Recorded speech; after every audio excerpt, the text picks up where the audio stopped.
Hi, I'm Dr. Kuntal Bhattacharya. I'm the Director of the School of Supply Chain Logistics and Maritime Operations at ODU. The School of Supply Chain is one of the newest schools. This is a huge undertaking by the ODU leadership who thought of interdisciplinary education as the next stage of career preparations for students, especially in the adult learner landscape. If you look at the industry, there is a tremendous skills gap, if you will. There is a skills gap in what the industry needs and what the schools are producing.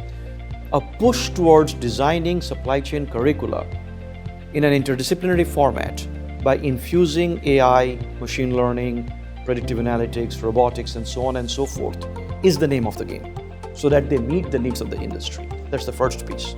The second piece is the kind of students. Our student landscape has changed. We have a huge adult learner landscape, people who have been in the industry for a period of time, but they need to upskill. That's your market. And so for that market, the online approach to education is probably the most flexible one.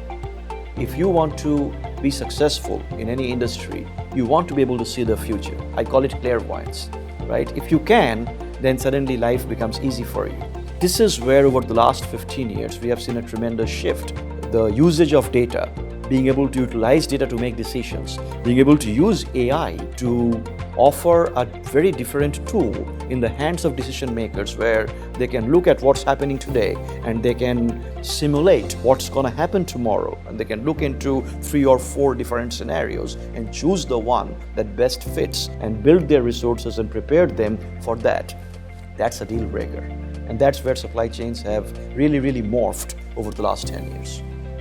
The statistics are already out there. Supply chain logistics is one of the fastest growing areas over the last 10 years. So many of our students therefore graduate with 4 or 5 job offers and they have to pick one. Now that is something that most students would say yes to, but for that they have to go through the process. The program is not the easiest one. You need to study hard, you need to work hard, but at the end of the day, the return on that investment is tremendous. I have always graduated my students who are starting at $75,000, $80,000 right out of an undergraduate degree. That's extremely competitive. And nobody pays you that kind of money by looking at your face. You have to bring in certain skill sets to make yourself competitive. We are here to offer you those skill sets and make you competitive in the marketplace and grow.